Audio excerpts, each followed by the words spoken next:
Jason had never been one to believe in anything that couldn't be explained by science. Rational thinking, after all, was what kept the world sane, or at least as sane as the world could be. He had seen enough strange things in his life to know that there were limits to what one could understand. But this was beyond the edge of even his most fantastical theories. It had started with the dreams. The first night, it wasn't so bad. Just a fleeting image of a woman, her figure bathed in a soft, unnatural light. Her eyes were an intense blue, her skin the color of the deepest ocean, her hair like sunlight caught in a cosmic wind. But it wasn't her beauty that stuck with him. It was the way she seemed to be waiting for him, as though she knew he was coming, knew he would find her. And that was just the beginning. The dreams came every night, each one more vivid than the last. Each time she was there. She would stand at the edge of his vision, never speaking, but always watching. And with each passing dream, Jason's heart would race. Not out of fear, but curiosity. There was something deeply familiar about her presence, like he was supposed to know her, as though they shared some unspoken connection. But no matter how hard he tried, he couldn't grasp what it was. By the third night, he had started to wonder if he was losing his mind. It wasn't normal to have the same dream over and over, not unless you had eaten something questionable for dinner or watched a late-night sci-fi marathon. But Jason had done neither. He wasn't the type to fall into the realm of weird conspiracy theories or believe in aliens, until now. The fourth night, it happened.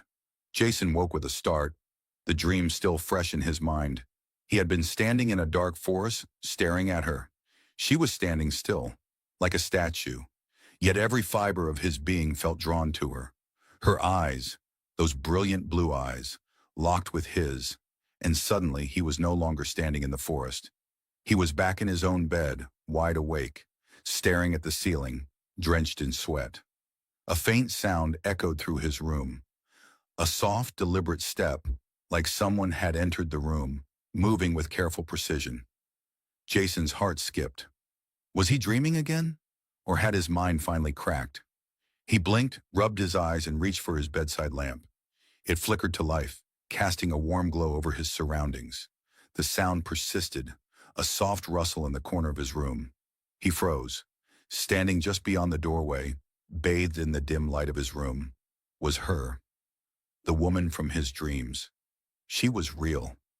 He could see every detail, the strange blue tint to her skin, her long, flowing yellow hair, and the unmistakable grace in her movements. Her ears were long and pointed, adding to her otherworldly beauty. She was no longer a figment of his imagination, no longer just a whisper in the dark. She was here, in the flesh. Jason's breath caught in his throat. For a moment, all he could do was stare. What was happening? Was he awake? Or had he fallen into some kind of lucid nightmare? His mind raced for a rational explanation. Maybe he was still dreaming. Maybe it was just a trick of his exhausted brain. But no, she was too real, too solid. She stepped closer, her movements fluid, almost graceful in a way that defied human coordination. There was an unspoken calm about her, a serene confidence that seemed to resonate from her very being. When she spoke, her voice was soft, but the words were clear.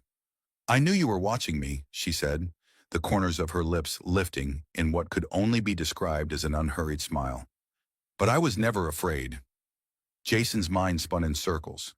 He opened his mouth, but no words came out. He wanted to ask who she was, how she had come to be here, and why. Why was she standing in his room, in the dead of night, as though it was the most normal thing in the world? But instead, all he managed was a weak, "What? What are you doing here?" "I've been waiting," she said simply, as if it were the most natural thing in the world. "Waiting for you to be ready." Jason blinked. Ready for what? For a conversation with an alien. Because let's be honest, he was pretty sure that wasn't on anyone's list of typical life events. "Ready for what?" he asked, his voice cracking slightly. This was insane. This wasn't happening. But she didn't answer right away. Instead, she walked over to the window and stood looking out, her back to him. "There is much we need to discuss," she said, her voice carrying an edge of something deeper, something weighty. "But first, I must ask, why have you been so quiet? I've been watching you too, you know. I thought you would have asked questions by now. Jason blinked again, unsure whether he had heard her right. You've been watching me? You mean all this time? He couldn't help the nervous laugh that bubbled up. I gotta say, I'm flattered, but this is a little beyond keeping an eye on me, don't you think? She turned to face him, the faintest hint of amusement playing across her features. I wasn't watching you in the way you think. I was waiting for you to understand, for you to make the connection. Jason felt a chill run down his spine. Connection? What connection? Was he supposed to recognize her? Was this some kind of alien version of a long-lost relative? The thought made him laugh out loud, his nervous energy finally finding an outlet. If you're a long-lost cousin, I gotta say, you've got an interesting way of introducing yourself. You could have at least sent a postcard. Her lips curled into a smile. I see you're not afraid of humor. I like that. Well, you've got to laugh at something when a beautiful alien woman is standing in your room, talking about connections and waiting, Jason replied with a smirk. Besides, humor is all I've got left. You know, since I'm pretty sure I've lost my grip on reality. Her eyes softened, and she took a step closer. You're not losing your mind, Jason. You're just seeing things as they are, without the filters of doubt. Jason tried to process what she was saying, but nothing made sense. She was real. She was here. And yet somehow, none of this seemed to fit into the world he knew. Okay, so what now? Jason asked, rubbing his face in frustration. Because I'm not sure if I'm supposed to be having a heart-to-heart or if I'm about to be abducted. She tilted her head slightly, her long ears twitching in a way that made her even more alien, even more unfamiliar. You're not being abducted, Jason, but you are being asked to trust me, to help me. There's much at stake, much that you don't understand yet, but you will. And just like that, the tension in the room shifted. Her words weren't threatening. In fact, there was something almost reassuring about the way she spoke. Jason didn't know whether he was supposed to be terrified or intrigued, but for the first time in a long while, he felt like he was on the verge of something. Something that would change everything. So this is happening, he muttered under his breath. I mean, really, this is happening. And with that, the alien woman, standing in his room as calmly as if they were longtime friends, smiled again. The next few days felt like they were suspended in a strange, unsettling kind of limbo. Jason tried to keep his life as normal as possible, but how could anything be normal after an alien woman had entered your room in the dead of night and told you that she had been watching you? Add to that the fact that she had blue skin, yellow hair, long pointed ears, and apparently knew him better than he knew himself. It wasn't exactly the stuff of daily routines. Lyra, she had introduced herself as Lyra, seemed to appear whenever she pleased, usually in the most inconvenient moments. One afternoon, Jason had been sitting on the couch, trying to catch up on a documentary about ancient civilizations, because apparently he needed to brush up on history before aliens decided to show up, when the faintest hum of energy filled the room. He blinked, and there she was, standing by his bookshelf, casually flipping through one of his dusty old books on human mythology. You know, Jason said, looking up from the couch and raising an eyebrow. You really need to stop doing that. You're giving me a serious complex. First, you invade my dreams, and now you're sneaking around my apartment? I'm starting to think you're some sort of cosmic stalker. Lyra didn't look up from the book, though her lips quirked upward. If I were a stalker, I would have chosen a more interesting place to watch. Your documentaries aren't exactly riveting. Jason laughed, though the sound was more nervous than amused. You're telling me. I was just about to doze off myself. But hey, at least now I know what you do when you're not busy, whatever it is you're doing. Watching human history? I was trying to understand your species' obsession with time, Lyra said, turning the page. It's fascinating, really. You all seem to think of time as something you can control, something linear. Jason shrugged. Well, it's the best we've got. You tell me. You've probably got some time-bending superpower, right? She glanced up at him, her bright blue eyes serious. Not quite, but we do have the ability to manipulate our perception of time. It's part of our culture, but I've never really explained it to anyone before. Jason raised an eyebrow. Great. First the glowing skin and pointy ears, Now you're messing with time. You're really making the rest of us look bad, Lyra." She smiled. Her smile was as serene as her presence, somehow making him feel like everything would be all right, even though he was in the midst of a bizarre encounter that defied all logic. "Time manipulation isn't as glamorous as it sounds," she said. "It's more about awareness than control. It's subtle. For us, time is not something you race against. It flows around us, like water. We just move with it." Jason was silent for a moment, processing the information. "So you're saying you don't have clocks?" "No, we do. But we don't look at them the way you do. We don't count the minutes. We experience them differently." "Sounds pretty zen," Jason said, crossing his arms. "I'm more of a watching the clock tick down during my workday kind of guy." Lyra chuckled, setting the book down on the table and finally giving him her full attention. "You could learn a lot from us, you know, but not today. Today we need to focus on something else." Jason raised an eyebrow. "Something else? Lyra, you've been popping in and out of my life for days now. I'm trying to keep up here, but you're all over the place. One minute you're talking about time, the next you're saying there's something else I need to focus on. Can you give me a little more to work with?" She leaned forward, her long ears twitching slightly as she spoke. "I'm sorry if it seems overwhelming, but there is something else, something important. We have a task to complete, Jason, and you're the key." Jason's stomach did a little flip. "Oh boy, this sounds like the part in the movie where the aliens ask the human to save the galaxy, doesn't it?" Lyra's eyes softened as she stood, walking over to the window.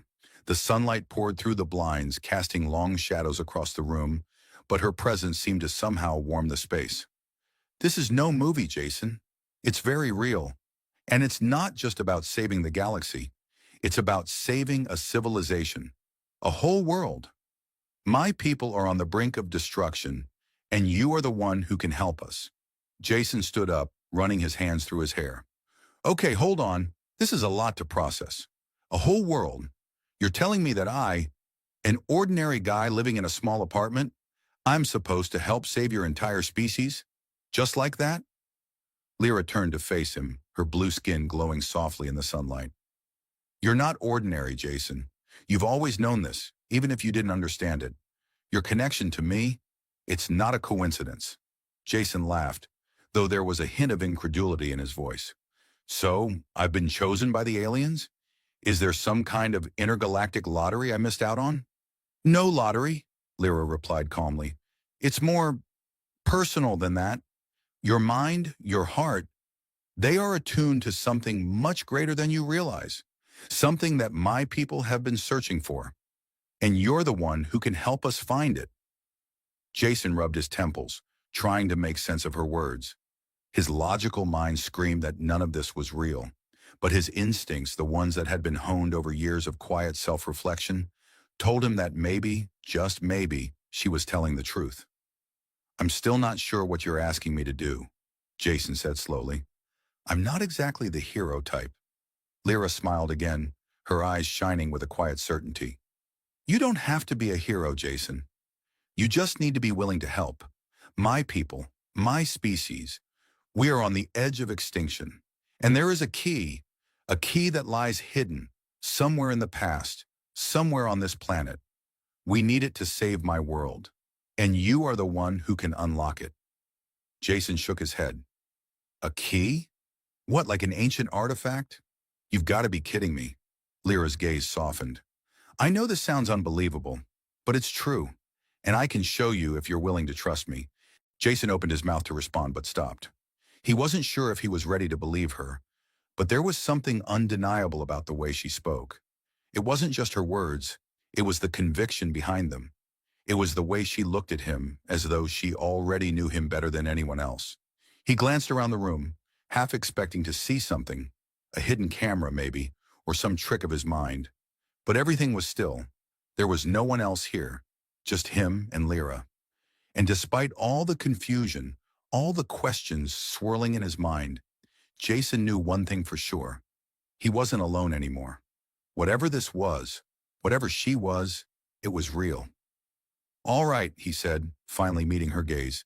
"I'm in. But just so we're clear, I still think I'm going to need a whole lot of answers along the way.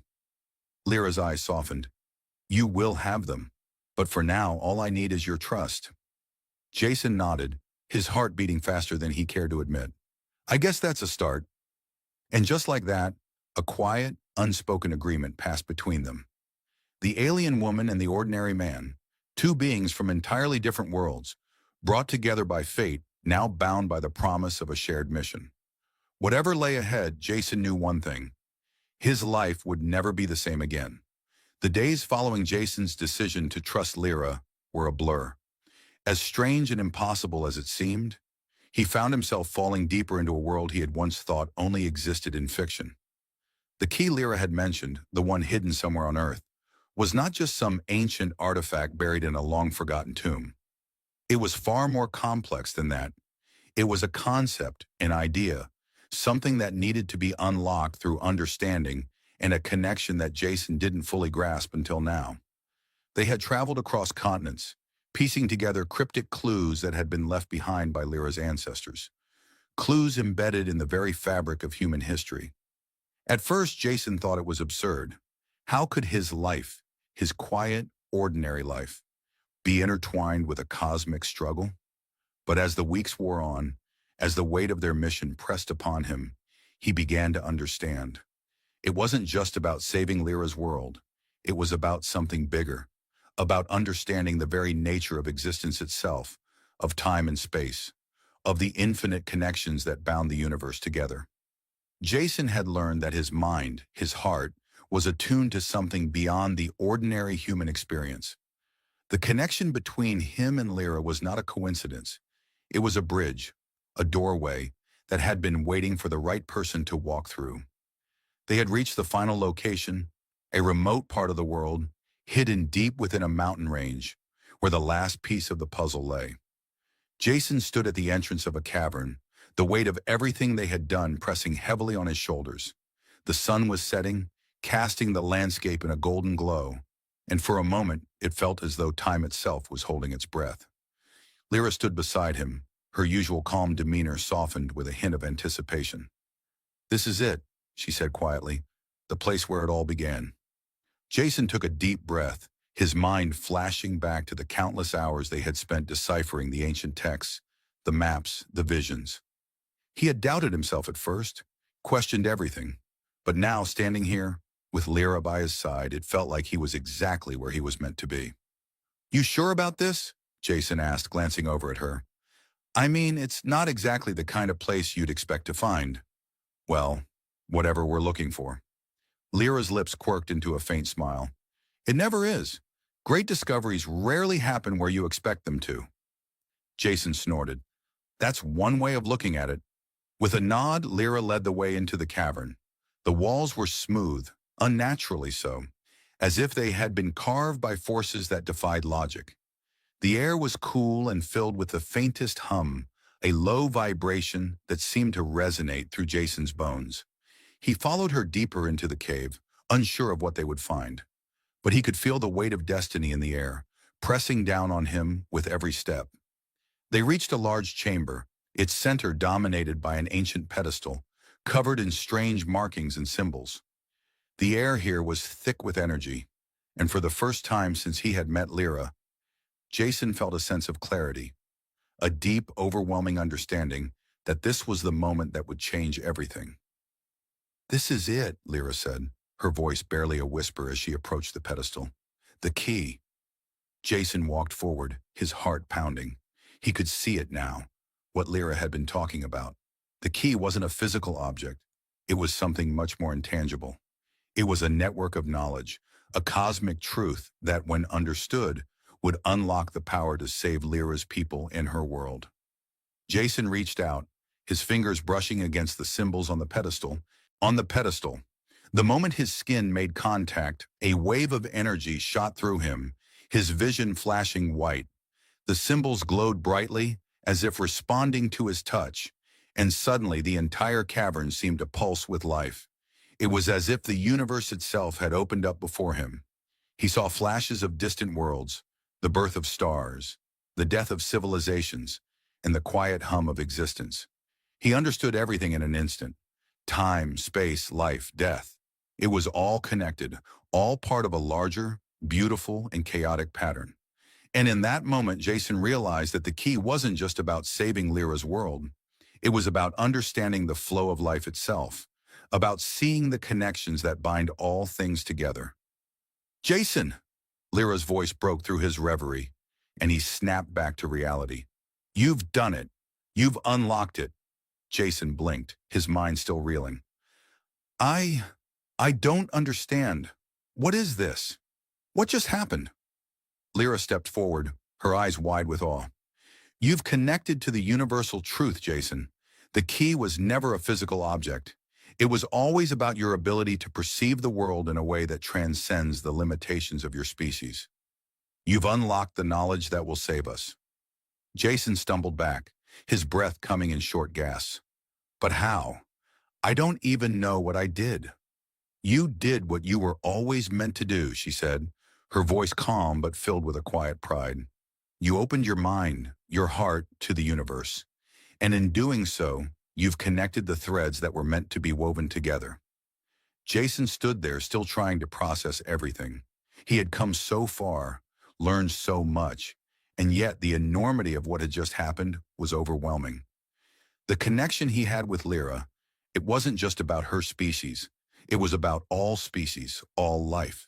The universe wasn't just a collection of random events and chance encounters. It was a web, a delicate balance of energies and forces, and Jason had just become a part of it. He turned to Lyra, a smile tugging at the corner of his mouth. So, what now? You're telling me I'm some kind of cosmic guru and I just saved your whole world with a touch? Lyra's smile was soft, but there was a warmth in her eyes that made Jason feel like he had truly done something extraordinary. In a way, yes, but it's not just about saving us.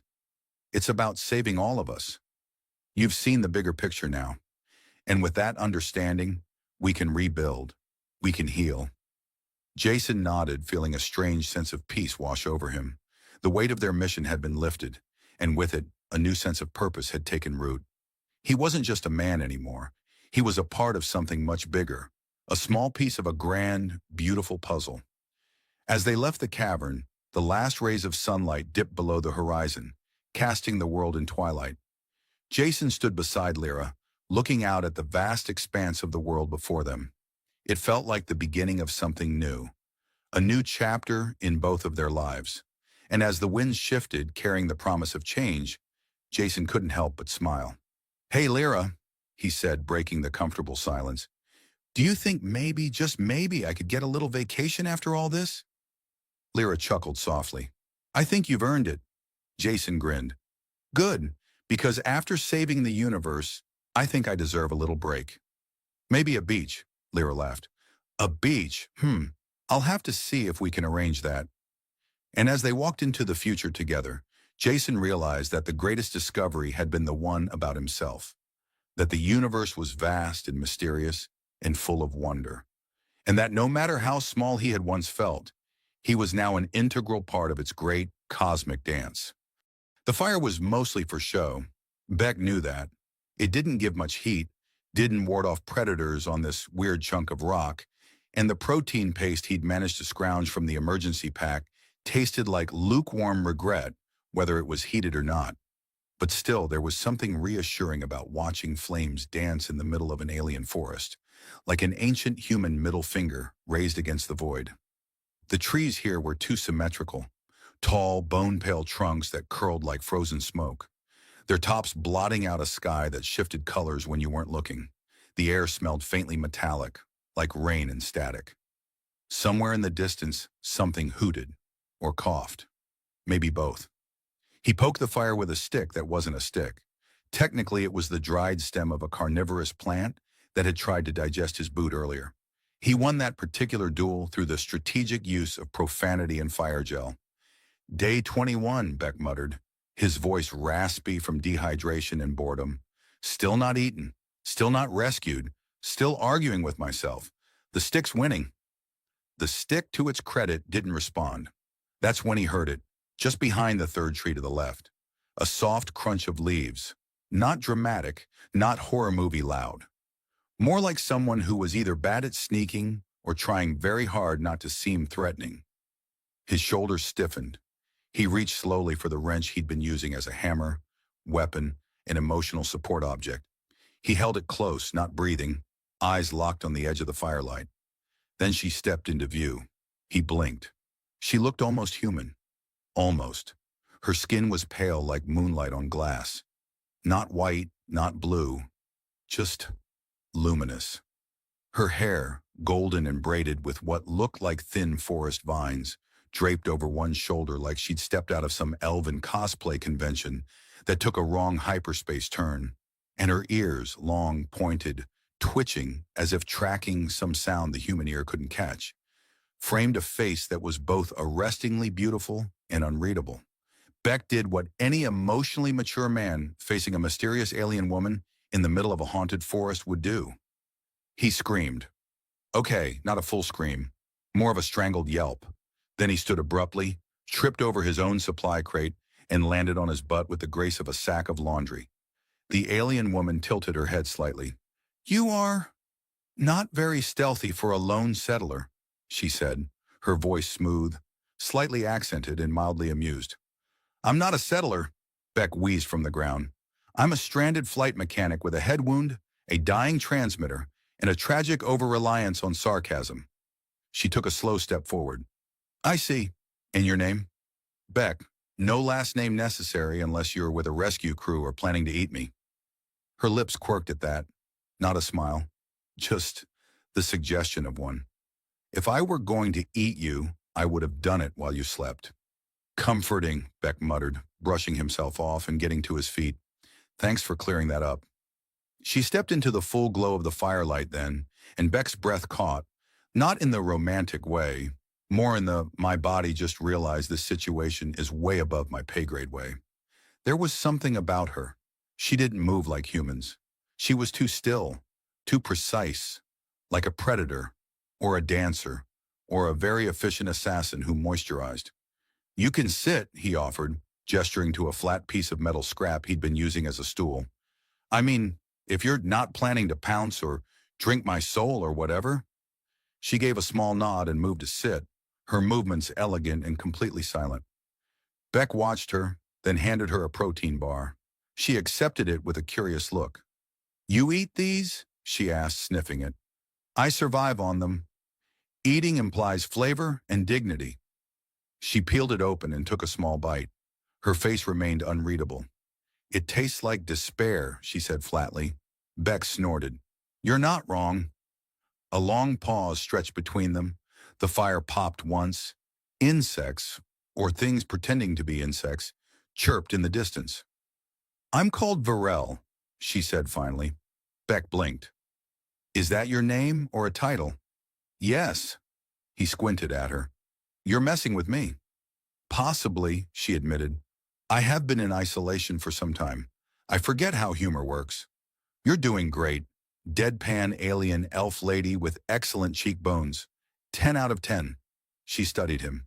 You are not afraid of me. Are you planning to kill me? No. Then no, I'm not afraid of you. Nervous? Yes. Confused? Extremely, but not afraid. She seemed to consider that, then stared into the fire like it whispered secrets only she could hear. My people, she said softly, have a reputation. We are often mistaken for what your species calls vampires. Beck's eyes widened. Oh, but the truth is more complicated. It always is. I mean, we had a war back home once because people couldn't agree on the definition of a sandwich. That earned the closest thing to a real smile yet. Quick, crooked, and gone in a second. I do consume blood, she added casually. Beck held up both hands. And I consume caffeine to survive. We've all got our weird diet choices. I no longer take it from unwilling hosts, she said almost defensively.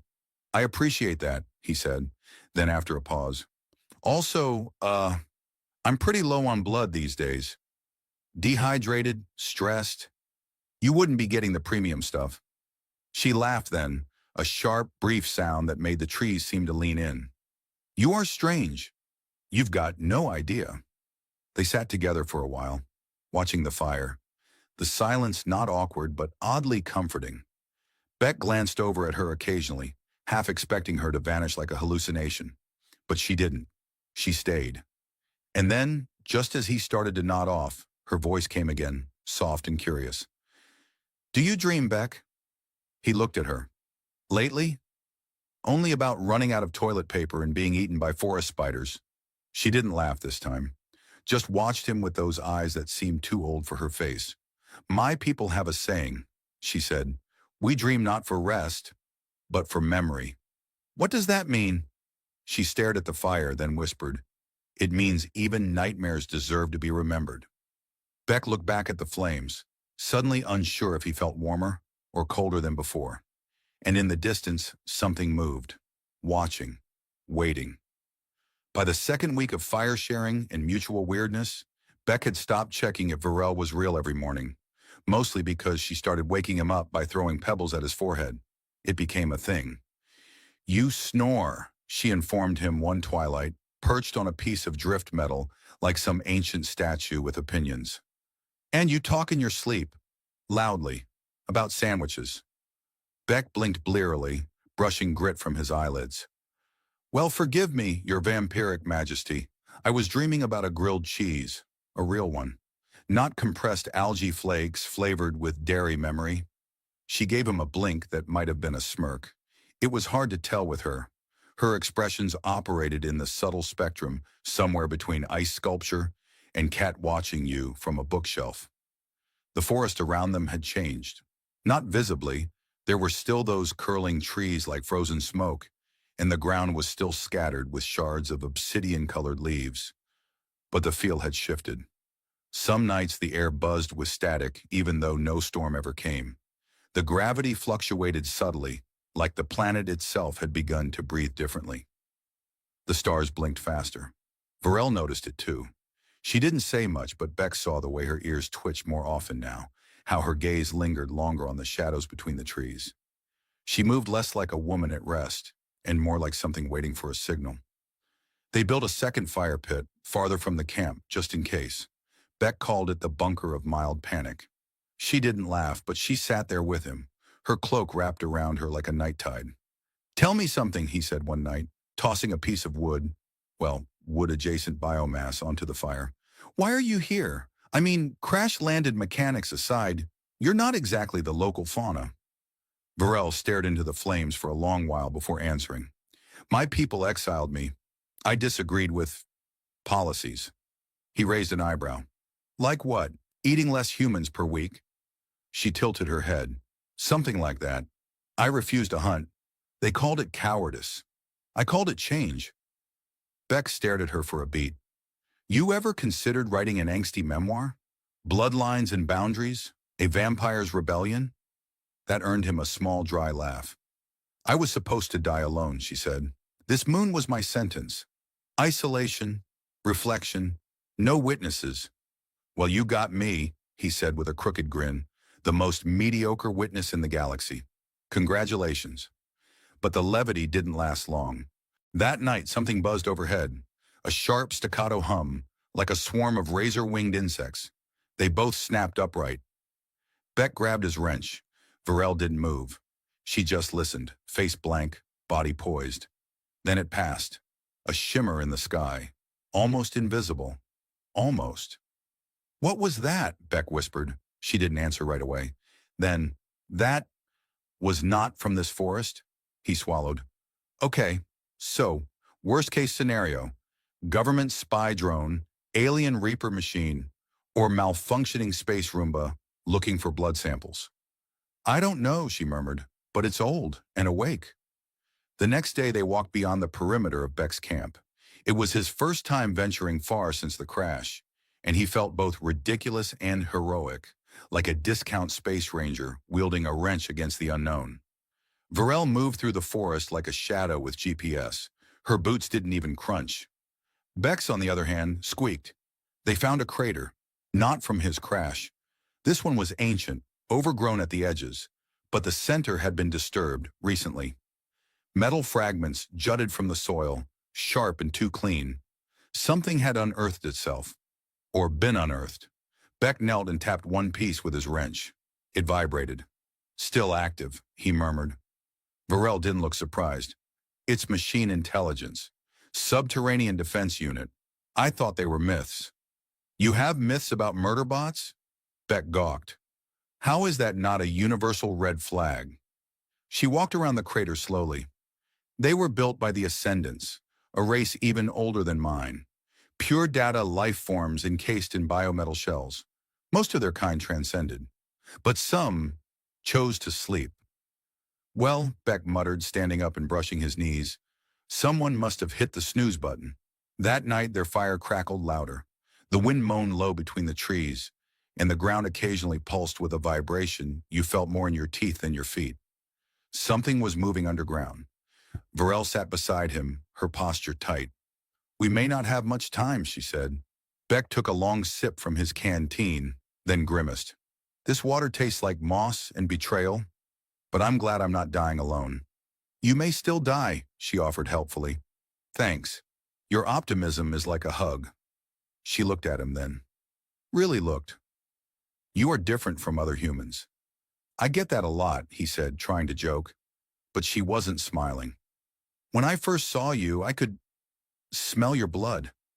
It sings differently. Most humans, your kind changed generations ago. We can no longer feed from them. It became toxic. But you might be immune. Beck stared at her. Okay, so I'm... What? The gourmet blood boy of your nightmares? It means you could die from feeding me. Or not. I haven't tried. I won't. But it matters. Why? Because it means the change in your species wasn't total. Some of you remain compatible, alive to us. It means my people were wrong. Again. Beck shook his head, unsure what part disturbed him more. The biological revelation, or the implication that his blood had a flavor profile. Then the fire dimmed, not naturally, like something was drinking the light. He and Varel both turned toward the trees. The darkness was thicker there, unnatural, mechanical. She stood slowly. It's here. He grabbed his wrench, because what else was he supposed to do? Any plan? He asked. Don't die. Perfect. Comprehensive. The shadows moved. Beck's mind screamed flight, but his body locked into place. The thing that emerged wasn't a beast. It wasn't even fully real. It shimmered, flickered, part hologram, part machine, like an old god rebuilt in wire and ghost code.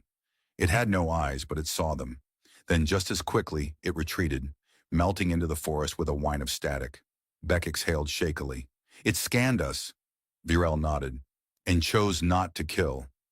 Yet. They sat back down, both shaken. The fire crackled, uncertain of its place in this new silence. Beck nudged her arm. You know, next time I want to meet a mysterious woman by the campfire, I'm just going to use a dating app. Varel tilted her head. Is that a type of ritual combat? Beck sighed. In a way, yeah, in a way. The machine didn't return the next night, or the one after, but the forest had changed again, no longer humming with static or thick with dread, but tense in a quieter way, like it had started holding its breath. Even the trees seemed to lean a little differently, as if listening for footsteps that never came. Beck didn't sleep much. Not because he was scared, though that was part of it, but because his mind wouldn't stop spinning with questions about the ancient machine, about why it had scanned them and disappeared, and about her, Virel. She still watched the treetops at night, silent, otherworldly, her long ears catching sounds he couldn't hear. And yet, there were cracks in her cold, carved stone demeanor now. She laughed sometimes. Not a lot, but it happened. Once she even made a pun, though she claimed it was an accident and refused to repeat it. Beck was starting to think maybe exile hadn't just been her punishment. Maybe it had been her escape. He found her early one morning, standing in the crater again, staring at the fragments of ancient metal half buried in the dirt. Her yellow hair glowed pale in the dawn light, and for a second she looked like a statue left behind by a civilization that had forgotten how to feel. You're thinking of waking it up, he said quietly. She didn't flinch. It's already awake, but it hasn't decided what to be yet. Helpful, very zen of it. She turned to him. The Ascendant AI, this one, we called them dormants. Not because they were off, but because they were unfinished, unaligned. They were designed to choose who they protected or destroyed. And you think this one's still choosing? I think it's watching us. I think it hesitated. Beck nodded, then sighed. Well, if it needs a push, I could always flash it my human dance moves. That usually convinces people I'm either a threat or in distress. She almost smiled. We may have to go deeper. He blinked. Into the crater? Number into its mind. It turned out that part of the machine's core, a still living section buried under meters of root-locked soil, could be accessed through an interface panel. But the panel wasn't exactly user-friendly. It was built for ascendants, not humans or vampire exiles with opinions. Still, Beck had survived 2 corporate tech support jobs, and if there was anything more alien and soul-consuming than Ascendant code, it was the customer complaint terminal for synth foods. They worked side by side for hours, cables snaking from the panel into a scavenged console Beck had patched together from his escape pod's flight deck and a cooking stove's memory chip. This is a terrible idea, Beck muttered as he rerouted a power circuit. Just putting that out there. Your species invented influencer marketing, Varel replied without looking up. You thrive on terrible ideas. That's a fair point. The first ping from the AI came as a sound, not speech, not code. A tone, deep, musical, and unsettlingly curious. It's aware, she said, leaning closer to the console. Her eyes shimmered faintly, reflecting wavelengths Beck couldn't see. What do we do now? He asked. We speak. I don't know Ancient Ascendant. You don't need to. She hesitated. It already heard us before. It was watching. It knows us. Sure enough, the console screen flickered. Text scrolled across in broken, reconstructed fragments. Beck read it, reread it, then pointed. That's me, right? Organic compatible? They really know how to make a guy feel special. Virel nodded slowly. It wants to know if we are worth its awakening. So, we're being judged by a god machine with commitment issues. She gave him a look. Do you want to speak for us? Oh, I've been training for this. Years of movie monologues. Don't worry, I've got this. He stepped forward, cleared his throat dramatically, and spoke directly to the console. Hey there, ancient cyber spirit. Look, I don't know if we're worthy or not. I'm just a guy with a wrench and a weird sense of humor. And she, he pointed at Varel, she's the most dangerous, confused, fascinating exile I've ever shared a fire with. But I think that's the point. We're broken, messy, not optimized. The console pulsed. But we're trying. We talk instead of fight. We learn instead of burn. Isn't that what evolution is? Not efficiency, not control, change. The tone shifted. A new string of text appeared. Varel stepped back. It chose. The ground trembled, but not with dread this time. The machine core activated, but instead of unleashing death rays or ancient warbots, it sent a pulse through the soil. A hum passed into the forest. Trees straightened. The air cleared. The sky, clouded for weeks, split open with a band of pure starlight. Beck shielded his eyes. I think we just rebooted the forest. You gave it something new, Varel murmured. A reason. Later that night, they sat by the fire again. No static, no hum. Just quiet stars and the soft chirr of native creatures daring to come close. So, Beck said, what now? You going to return to your people and show off your shiny moral upgrade? She shook her head. They won't listen, but others might. There are more like me. Exiled, unsure. I could find them. Beck nodded slowly. And me? She looked at him, expression unreadable. You could come. Or not. You've changed too. He laughed. Have I? You stopped talking to your wrench. He grinned. Only because it started talking back. She stood, then held out a hand. He hesitated, then took it. They walked into the trees together, their silhouettes small against the vastness of the moonlit world. The machine slumbered beneath them now, not asleep, but calm, watching, waiting. Above them, stars stretched into impossible constellations. Somewhere out there, The galaxy still burned and bickered and bought overpriced coffee. But here on this strange little moon, a vampire exile and a stranded human had rewritten an ancient story. And for once, it ended with neither a battle nor a sacrifice, but with a choice, a shared campfire, and the courage to stay human in front of something far bigger than either of them. The armor hummed a lullaby. The walls dimmed in respect. And somewhere in the city, a vine told a passerby that yes, it had once known a human who laughed at death and talked to flowers. And that somehow had changed everything.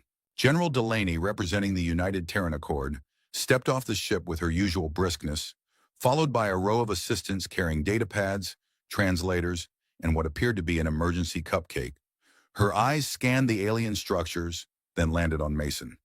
"You look ridiculous," she said, her tone completely devoid of malice. "Like a wedding cake got sentient and joined a cult." "Nice to see you too, General." "I read the reports. Bonding, symbiotic armor, diplomatic immunity. You realize you skipped about 12 ranks of protocol and probably 3 international laws. I also saved a child, stopped a drone ambush, and made friends with a sentient wall," Mason said. "We're even." Behind him, the wall in question glowed pink in agreement. The Varelli Queen descended a staircase that hadn't existed a moment ago. Mason had stopped being surprised by architecture that obeyed mood more than physics. She wore ceremonial robes that shimmered with nebulae. Her expression was unreadable, but her ears twitched in a pattern Mason now recognized as amusement. Delaney bowed. The Queen inclined her head. No one shot anyone. So far, so good. Diplomatic talks opened with ritual tea sharing. The Terrans offered black tea. The Varelli offered a beverage that giggled softly and said encouraging things when sipped. Someone tried to toast. A plant belched in celebration. No casualties.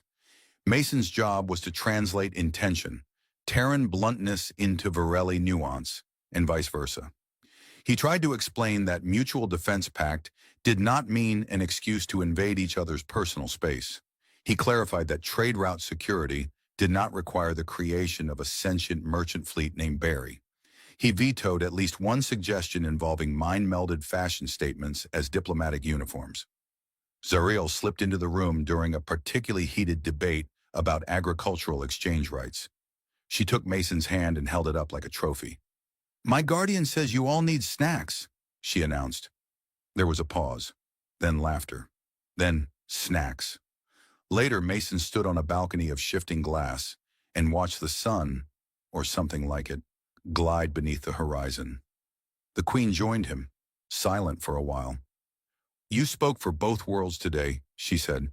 "I mostly prevented anyone from challenging anyone else to interpretive dance. I call that a win. You understand us now more than most. I'm still not entirely sure if your doors are sentient or just very judgmental." She turned to face him fully. "You changed us. I just ran into a war zone, picked up a scared kid, and hoped I didn't step on a sacred mushroom.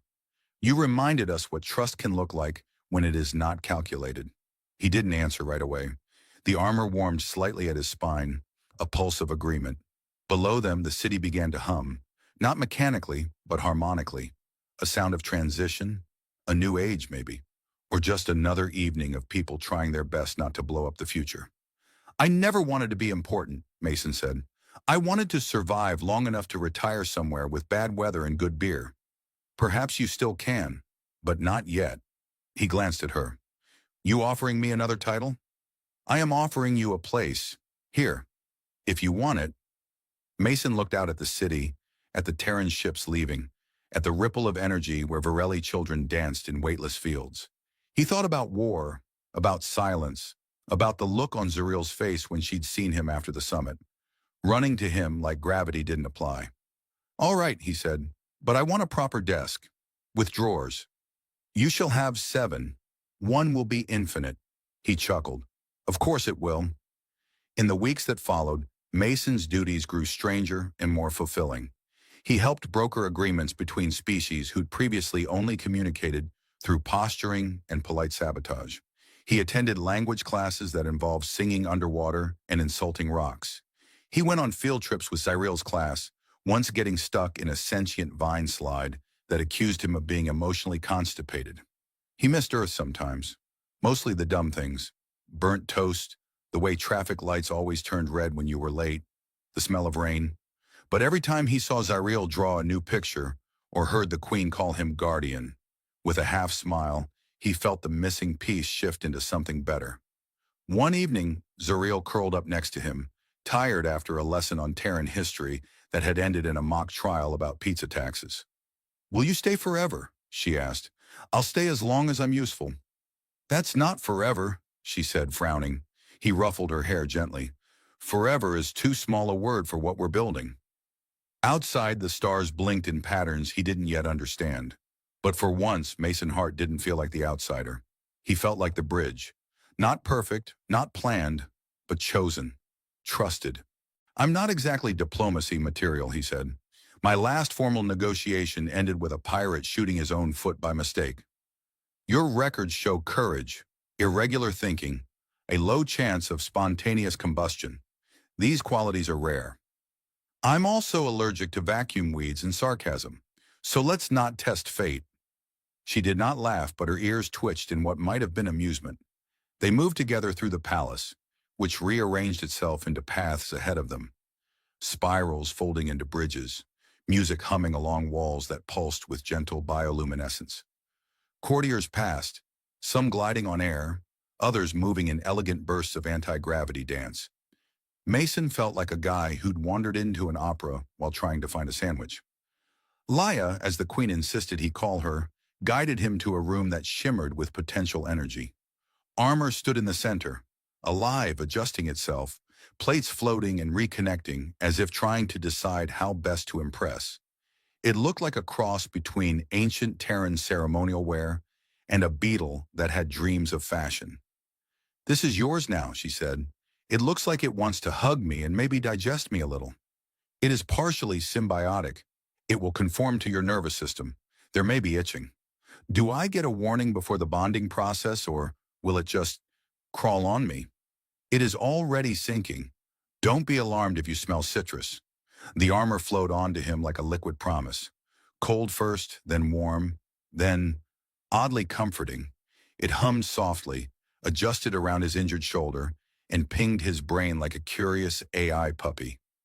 Mason grunted. "I think it's in love with me. It has no concept of love, only duty." "Well, that's comforting." Later, he was led into a great chamber where floating memory orbs displayed recent events. His escape was surreal. The shutdown of the drones, a hologram of him sneezing on an exploding flower. Laia presented his new role before the Virelli Council, a semicircle of glimmering forms, each with the air of being very important and mildly bored. "He is guardian by honor, saved royal blood, accepted the token. He shall be ambassador to Earth." There was a pause. One of the counselors tilted his head and emitted a sound like a thoughtful trumpet. Mason raised a hand. "Quick question. Do I get hazard pay?" "You get a living suite." "I'll take it, assuming the furniture doesn't try to parent me." After the meeting, he was left alone in a chamber shaped like a question mark. The walls glowed with a memory of stars. The armor curled up in the corner like a dog. The bond shard sat on a shelf, glowing faintly. A screen appeared in front of him. Zariel's face. She waved, then held up a drawing. Him holding her hand, surrounded by fireworks. She had drawn him with giant ears. He laughed. The palace sang back. Mason Hart now had 3 titles, none of which he fully understood. One was Guardian by Honor, which sounded noble but mostly involved confusing ceremonies where people bowed at him, while plants whispered poems about valor. Another was Ambassador to Earth, which had thus far consisted of waving diplomatically while being offered appetizers by beings whose mouths were located under their arms. The third title had been bestowed privately by Zariel herself, Big Space Brother. He liked that one best. It came with hugs, sparkly drawings, and fewer briefings. The diplomatic summit had been scheduled in a city that hovered a few feet above Threx's first surface. Easier to move if someone bombed it. The Terran delegation arrived in ships shaped like cockroach shells dipped in chrome, while the Virelli constructed a landing platform that smelled like mint whenever you stepped too hard. Mason stood at the border of the 2 worlds, wearing armor that adjusted itself every time he had an emotional reaction and occasionally complemented his posture. One drone fired a stun bolt. It hit a nearby tree, which promptly exploded into screaming saplings and ran away. Mason stared. "You guys weaponize trees? You're all lunatics." He turned a sharp corner, nearly collided with a sentient root system, and jumped into what he hoped was a trench and not a digestive tract. The drones followed, but a sudden pulse in the air halted them. Mason froze. The shard in his pocket was glowing now, rhythmic, deliberate. A moment later, the drones shut down. They just stopped, hovered in place, made a sad beep, and fell to the ground like bored frisbees. Mason blinked. "Did we just hack the bad guys with a mood rock?" The girl smiled faintly. More Varelli appeared, this time in regal armor that shimmered like beetle wings. Mason raised his hands. Okay, I surrender. But I get to keep the rock. And the kid." They didn't shoot. Instead, they bowed. One of them stepped forward, taller than the rest, and removed her helmet. Her face was severe, beautiful in a way that made Mason feel like a crumpled ration bar. Her ears were longer than the child's, her eyes sharp and glowing faintly gold. "You saved the Princess Zyril," she said, her voice a melody wrapped in command. "You have done us a service we can never repay." "Well," Mason said, exhausted, "I'm open to suggestions. If anyone's handing out medals, I'd like mine in chocolate." She did not smile. "You will come with us." "Do I get lunch first?" Still no smile. "You will be rewarded." That sounds suspiciously vague and possibly fatal. He followed anyway. As they moved toward the hovering palace in the distance, an impossible structure built from layered dimensions and scent-reactive crystals, Mason whispered to the girl, "Okay, kid, here's the deal. I get you home. You convince your mom not to vaporize me. Deal?" She nodded solemnly and then sneezed glitter onto his face. "Perfect," Mason sighed. "My allergies always act up when I'm about to become a diplomatic incident." Mason stood in the middle of what he could only describe as an interdimensional terrarium designed by someone who had overdosed on geometry. The palace didn't have rooms so much as living spaces that reacted to your mood. When he frowned, the walls turned a calming teal. When he scowled, they glowed with faint apologies. When he tripped over a chair that tried to massage his calves, they briefly displayed an animated tutorial on how to walk with grace, Terran edition. Zyril had been whisked away by a team of floating nurse entities that spoke in harmonics and wore what looked like moss tuxedos. Mason had tried to follow, but was politely blocked by a gently buzzing barrier that sang something resembling a lullaby and gently ejected him into what might have been a hallway or a floating vestibule or an architectural mood swing. Now he was standing in a waiting zone shaped like a Mobius ribbon, sipping something that claimed to be tea and had the texture of warm fog. A voice, smooth and cool, spoke behind him. "The child is safe. She remembers your scent. That is a mark of deep trust among our kind." Mason turned. The Queen. Her presence bent the room in subtle ways, like gravity shifted slightly to watch her. Same long ears as the girl, same ethereal glow, slightly more judgment in the eyes. "Your Majesty," he said, trying not to sound like someone who had eaten a burrito in 0G once and never recovered. She regarded him. "You are smaller than I expected. I get that a lot, usually right before someone tries to arm wrestle me and dislocates their elbow. Your humor confuses the environment." The floor changed colors beneath his boots. "It is not sure if this is aggression or courtship. That makes two of us." She moved closer, her gaze scanning him like a biometric sweep. "Do you know what you have done? Saved a kid, got shot at, made fun of a war drone. Standard Tuesday. You accepted a bond token. You were offered it by royal blood, and you closed your hand. That is a sacred agreement." "I thought she was giving me a pretty rock." "She was giving you her lineage's trust. By Varelli law, you are now bonded as guardian by honor." Mason stared. "Is that like a godfather?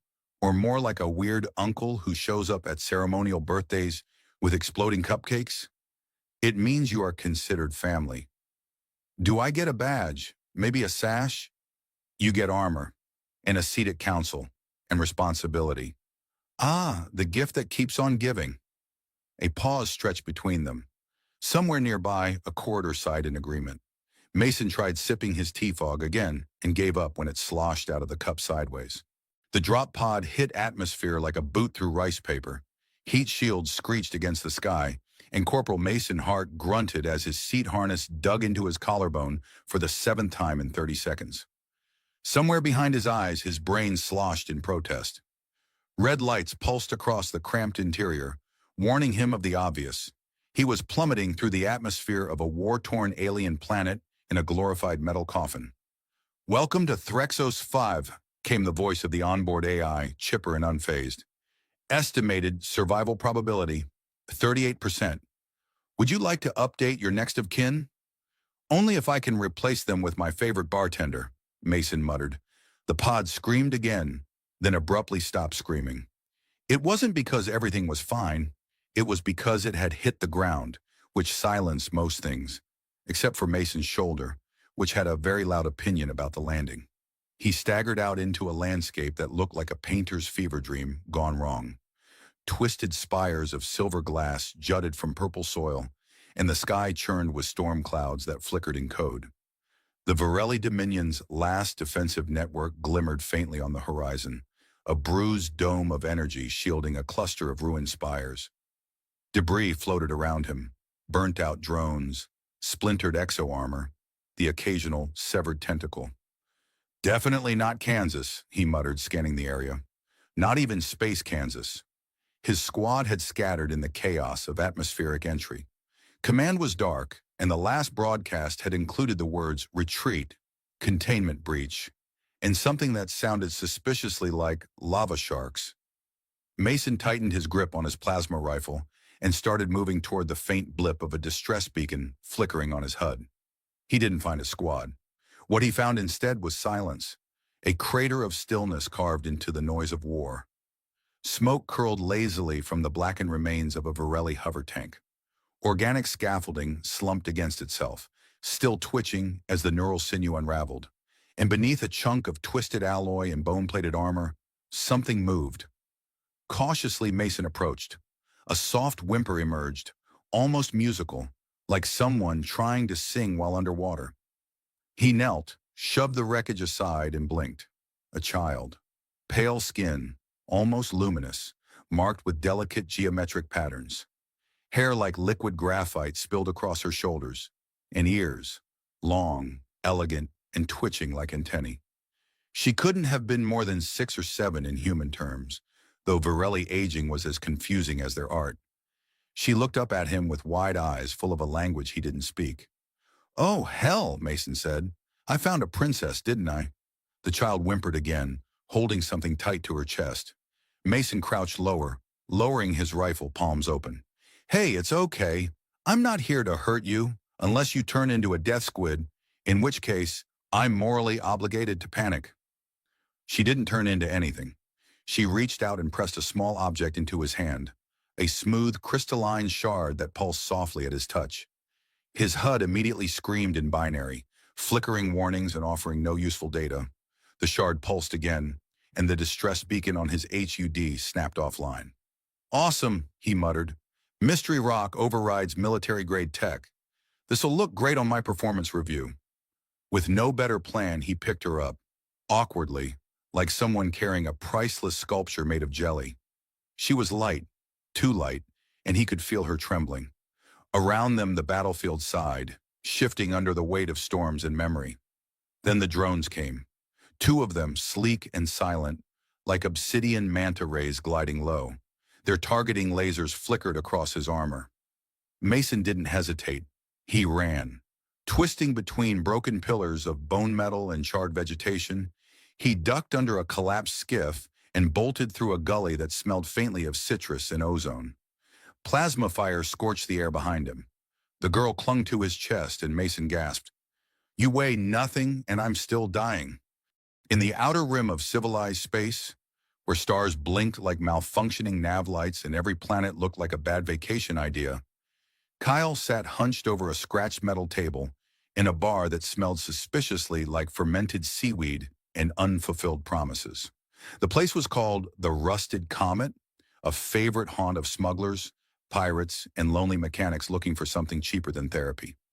Cal wasn't quite sure what category he fell into anymore, but he was definitely somewhere between mildly disgraced pilot and man who recently lost an argument with a food dispenser. His ship, the Dandelion, was docked just outside, covered in carbon scoring and dignity loss.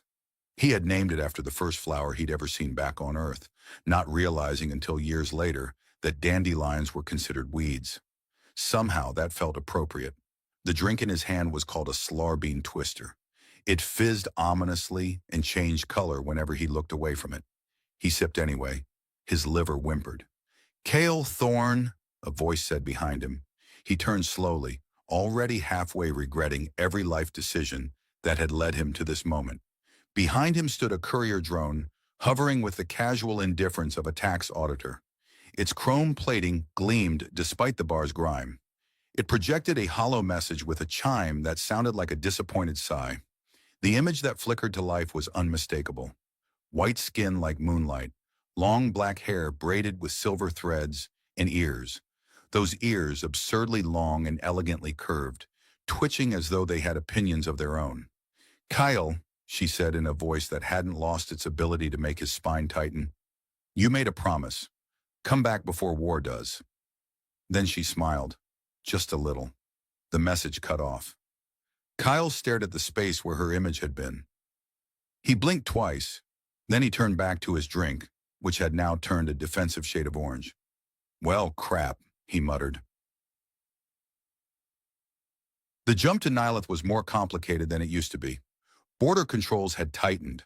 Space was littered with patrol drones that looked like angry jellyfish, and the last customs agent had taken one look at Kale's cargo manifest and asked, "Are these really antique socks?" in a tone that suggested he'd seen worse. Kyle smiled, winked, and lied his way through. When he finally descended through the green-streaked atmosphere of Nilith, it was nothing like he remembered. The jungles still glistened like molten emeralds. The air still shimmered with bioluminescent spores. But the peace was gone. Defense towers now ringed the major cities like jagged thorns, and ships patrolled the skies in sleek formations. The Welcome Center had a turret, and waiting on the landing pad was Shathan. Kale took a moment to adjust his jacket, run a hand through his mess of dark hair, and rehearse a line that sounded both casual and devastatingly charming. He stepped off the ramp, grinned, and said, "Hey, so, I brought snacks." Shay then didn't smile. She looked him over like a scanner checking for defects. "You're late," she said. "I got a little sidetracked. There was a black hole sale at the spaceport. Hard to resist." Her eyes narrowed, though a hint of amusement flickered there, like a moth dodging a stun ray. She was wearing what Kale could only describe as ceremonial battle armor. Sleek plates of matte silver and woven midnight blue cloth, marked with the insignia of her clan. Her ears were longer now, still twitching slightly, still the most expressive things about her. Kyle had the sudden, stupid urge to touch one. She turned and walked without another word. Kyle scrambled to follow, doing his best not to trip on the decorative stones that lined the path, each one a symbolic representation of ancient Nyalethi philosophies, or as Kale privately suspected, designed to make tourists fall over. "So," he said as he jogged after her, "how's the family? Your dad still have that collection of ceremonial weapons he threatened me with?" "Good times." She didn't slow her pace. "My father's in political seclusion. My uncle has taken over as High Voice of the Council. Does he also have a terrifying sword collection? He has one sword. It's used exclusively for executions and seasonal fruit cutting." Cheery. They arrived at the palace gates, if palace could even describe the sprawling crystal structure built into the side of a cliff, with waterfalls cascading down translucent walls and floating gardens held aloft by anti-gravity engines, so old they occasionally dropped a potted plant. Cal tried not to gape, tried and failed. "You live here?" he asked. "I mean, sure, I sleep in a ship with a leaky coolant valve, but this is something." "You made a vow," she said, stopping at the threshold and finally turning to him fully. "You said we'd marry when you came back." "Right," Kyle said, laughing nervously. "That was adorable. We were, what, 10? You had just convinced me that those jumping lizards could predict weather, and I thought eating mud would make my bones stronger. It was a phase. The vow was witnessed by my family, she said. It was entered into the ancestral archives.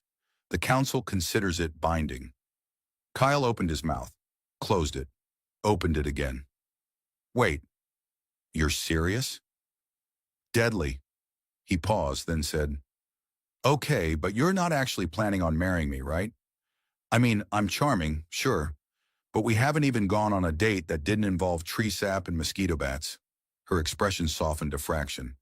The council believes that our marriage would secure an alliance with Earth, and in light of recent threats, alliances are valuable. So I'm not just a childhood crush, I'm a geopolitical chess piece. You were always a pawn, Kyle. Now you're just a pawn with slightly better hair. He grinned. So, you have noticed.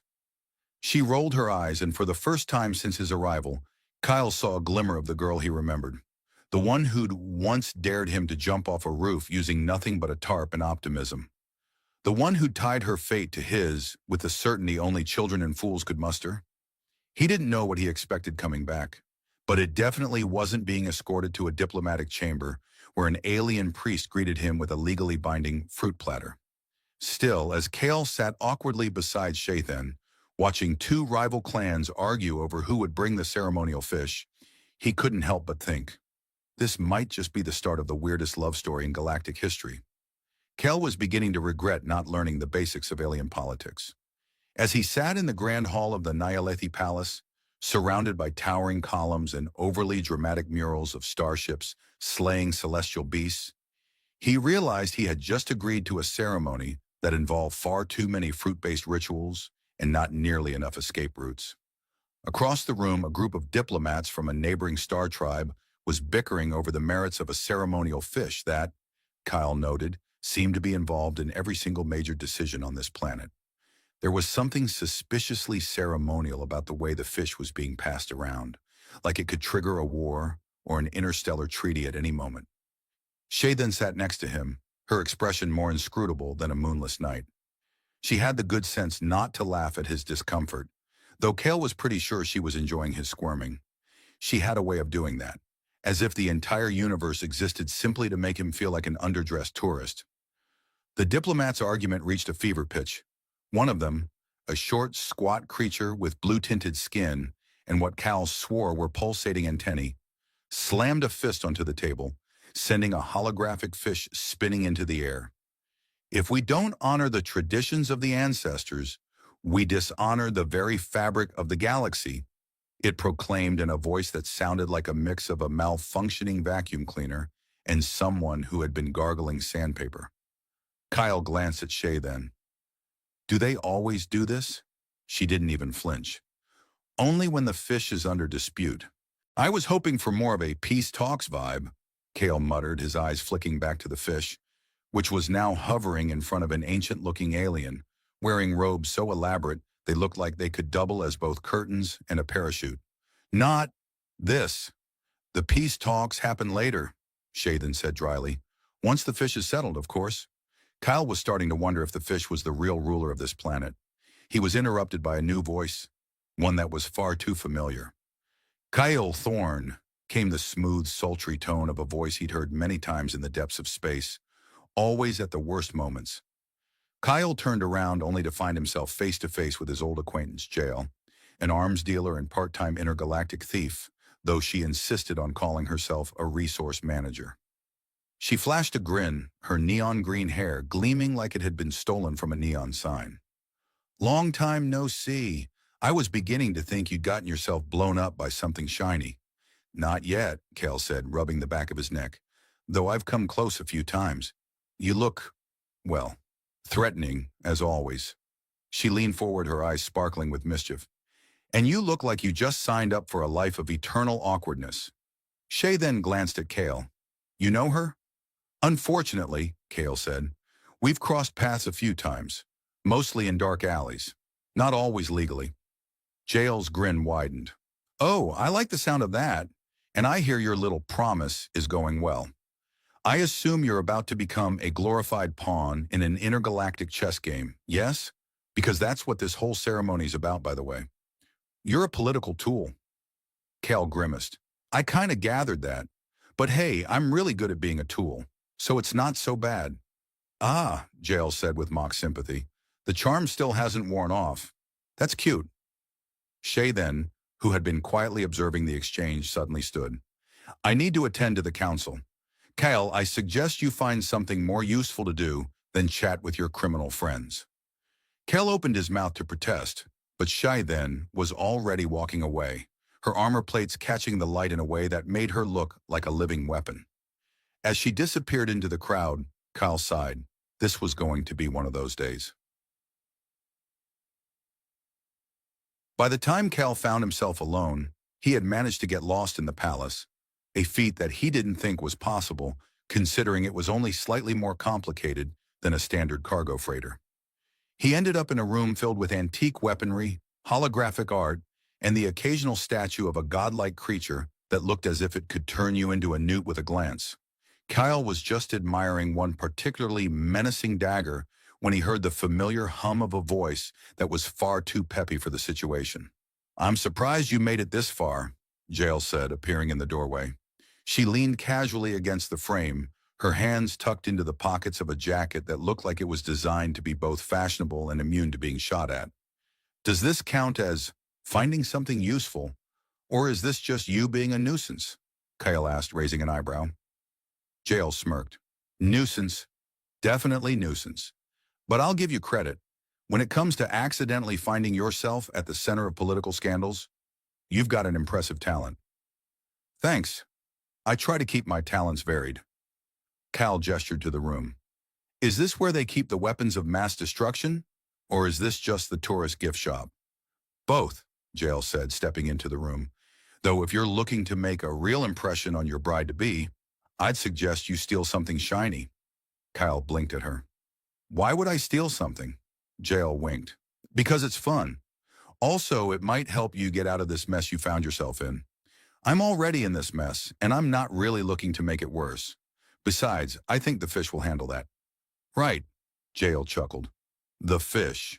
So you're going to marry her, is that it? Kyle frowned. Well, when you put it that way, it sounds terrible. It's not terrible, Jael said. It's just, political. And let's face it, Kyle, you were never much good at politics. He grinned sheepishly. Yeah, I'm better at avoiding them. Maybe avoiding them would have been better than stumbling into them. Jael raised an eyebrow, eyeing him with something akin to amusement. But I'll admit it's entertaining. Just don't screw it up too badly. The whole war or peace thing is kind of important. Cal stared at her. Thanks for the pep talk, really. Jael pushed herself off the wall. You're welcome. And just remember, if things go south, I'm always around to help.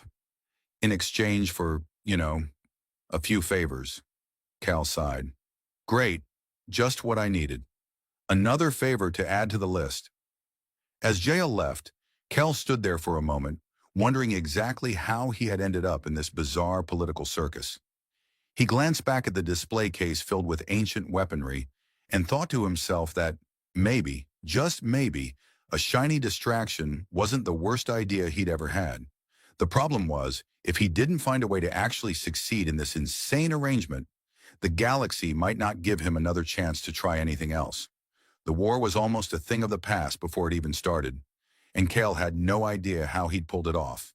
The truth was, he'd barely managed to keep his feet under him, and that was only because Shaden hadn't let him fall flat on his face in front of everyone. If there was one thing he could count on, it was that she could keep her cool even when the fate of 2 planets hung by a thread, or more accurately, a malfunctioning fish. He stood at the center of the diplomatic hall, the weight of an entire galaxy pressing down on him. Though, to be honest, he'd felt heavier last week after eating 3 helpings of something called Nick's Delight, which after the 3rd bite, Cal realized was actually some sort of sentient mushroom. That had been awkward. But today it was the fish. The ceremonial fish, a species only found in the deepest parts of the planet's oceans, had somehow become the final arbiter of peace. Every single delegate had insisted that the fish must be present, specifically the fish they'd agreed to cook using ancient methods passed down for centuries. Naturally, Cale had no idea how to cook a fish that had likely eaten its own weight in politics, but he wasn't exactly going to turn down the chance to not cause a war. "You really should just let me handle this," Shayathan had said earlier, her voice a little more stressed than usual. The situation had shifted from charmingly ridiculous to legitimately dangerous when the high counselors from both factions arrived and insisted the fish must be prepared by the betrothed. "Yeah, that's going to end well," Cal muttered. "What could go wrong? Cooking fish in front of hundreds of people, all of whom are armed with emotional baggage and heavy artillery. Easy." Shaythan didn't smile, but Cale knew her well enough to read the flicker of humor in her eyes. "You've never cooked fish, have you?" Cal scratched his head, trying not to look guilty. "Not really my thing, no." "That's why," she said, "I'm making sure you don't blow it up, literally or figuratively." That's how Cale found himself standing behind a massive heated stone slab, surrounded by Nihilithi chefs and warriors, none of whom seemed to trust him not to drop the fish into an open flame or something equally disastrous. The whole thing was surreal, but Cale had made a promise, and not just the one he'd made as a child about marrying Shaythan. This was bigger. He wasn't just trying to please one alien girl anymore. He was trying to stitch together the delicate threads of peace, one small, absurd moment at a time. The fish, for what it was worth, was still alive. It was swimming in a suspended tank, its bioluminescent scales flashing in different patterns, as though it were trying to communicate with him, or maybe just trying to get him to stop glaring at it. "You've got this," Shaythan said, standing next to him with a look of quiet resolve. Her presence steadied him in a way he hadn't expected. He'd always admired her, even back when they were children. She had a strength he had never fully understood, until now. Cal raised an eyebrow. "I'm glad one of us thinks so." "Don't screw it up," she said, though there was a smirk tugging at the corners of her mouth. "Or else I'll have to find you another job in the galactic shipping industry." "How does space garbage collector sound?" "Terrifying," Cale muttered, taking the fish out of its tank. "Really terrifying." The crowd grew tense as Kyle worked his way through the ritual. It wasn't just about cooking the fish. It was about setting the tone for everything that would follow. He moved cautiously, using the traditional Neolithic knives and tools, following the ancient instructions as best as he could remember them. There was a moment when he almost dropped the fish, and his heart stopped. But Shaythan's quiet presence, her eyes steady and calm, gave him the push he needed. The fish was finally ready, presented in front of the council and the leaders of both factions, steaming gently and gleaming with an almost holy light. The silence in the hall was palpable as Kyle carefully placed the dish before the heads of both delegations. Then, one by one, the leaders tasted the fish. It was absurd, but it worked. The moment passed, and the tension seemed to evaporate into the air. A few awkward exchanges of diplomacy later, a truce was struck, not because of the fish, but because something had shifted in the room. The gesture had been ridiculous enough, human enough, that even the most stoic of diplomats had been forced to relax. It was a reminder that the galaxy wasn't just built on star maps and weapons. It was built on understanding, even in the smallest of gestures. And Cale, for the first time in a long time, felt like maybe, just maybe, he was beginning to understand that too. As the ceremony wound down, Cale found himself outside, walking along the edge of the palace gardens with Shaythan. The stars above were clearer than they had ever been, glittering like distant promises. "You know," Cal said, glancing sideways at her, "I think I actually managed to not mess it all up. What do you think?" Shay then tilted her head, her long ears catching the starlight. "I think you'll never make it as a professional chef, but you did well enough to avoid an intergalactic war. I'll take that as a win." Cale chuckled. "I'll take it too. So, about that wedding?" Shaythan's expression softened, though there was still a hint of mischief there. "We can talk about it later. After all, we have time. The galaxy might be a little less hostile now, but we still have plenty to figure out." Kyle nodded, feeling the weight of the promise still hanging between them, but also a sense of something new, something neither of them had anticipated when they were children. It wasn't just about the vows or the alliances. It was about two people learning to exist in a world far more complicated than they'd ever imagined, navigating it with humor, mistakes, and, perhaps in the end, something like love. As they walked together into the night, the stars seemed to shine a little brighter, and Cale realized that, for once, he wasn't worried about what the future would bring. Because sometimes the best way to face the universe wasn't with a plan or a weapon. It was with a promise, a fish, and the person who stood beside you. The galaxy had its chaos, its wars, and its politics. But as Cale had learned, there was always room for one more absurd, life-changing moment. And sometimes that's all it took to change everything.